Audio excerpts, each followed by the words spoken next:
guys, let's listen to some music. All right, so you're gonna follow along with me. I'm gonna be listening to Deum Virum. This is a Latin text, because all of our text is Latin, and it all is going to be from the religious text, which are all in Latin. So Deum is God, and Virum is true, so this is the true God. First, if you notice in the background, you can see that there's some music. So here's the lyrics to the song. Probably not this song. Probably someone just found an image. But this is what that early music notation would look like. So it does have, it has 1, 2, 3, 4, 5 lines on the top. 1, 2, 3, 4, 5 lines on the bottom, just like we do today. However, you will note that the notes do look a little bit different than what we have nowadays. They're more like little squares, and the lines go off on the opposite side, and there are no measures. It just kind of all fits in one time. We know how long or short, if it's like close together, like this, would go by very fast, and the more spread out it is, the longer it would take. It's still not a perfect system, but it's a lot better than what it used to be. So let's listen.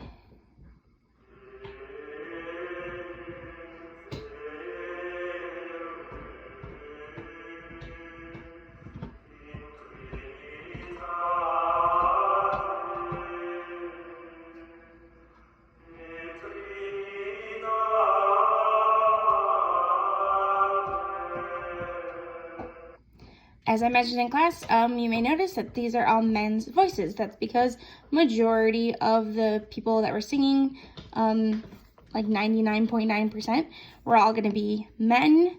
It was not usually suitable for a woman to be singing in the church service. There are exceptions. There is an exception, a great exception that we will talk about later, but sticking to it historically, this recording is correct by using only men's voices.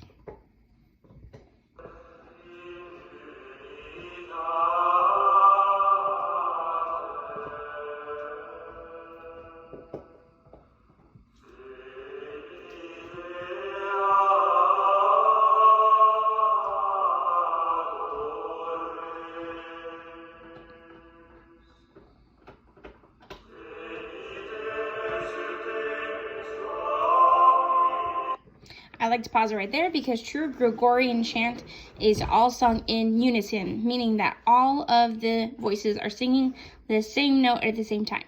This recording is obviously not done in the Middle Ages, because that would be totally crazy.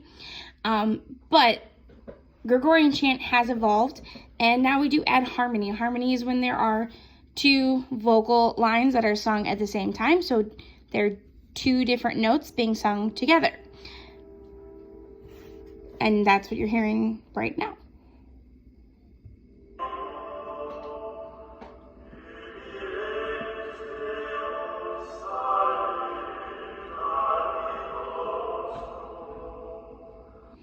I will note that the harmony they're using is pretty close to early music.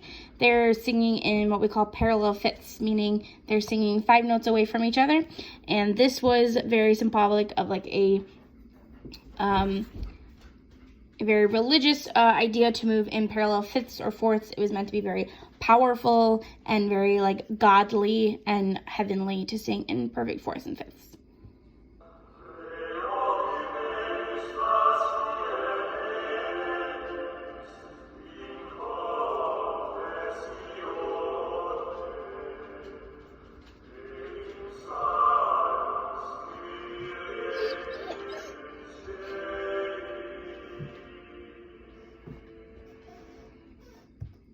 Now, as it starts into the next phrase, you will notice that the melody will be the same as from the beginning, and they will go through kind of like the same cycle again. A lot of the melodies and rhythms are very repetitive because, as we may have mentioned, not a lot of people could read the music, so having something that is repetitive meant that people could learn it pretty quickly. And because it's Gregorian chant, it wasn't going to change, so once you've learned it, it's the same thing every time.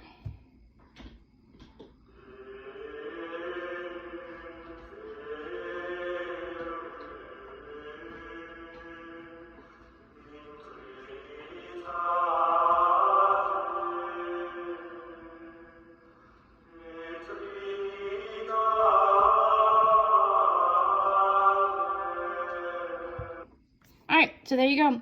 Gregorian chant. I hope you enjoyed. It's very peaceful, so if you need something to fall asleep to, it's very calming, and I bet you could definitely fall asleep to this. There are YouTube videos of Gregorian chant that are like 3 hours long, so enjoy.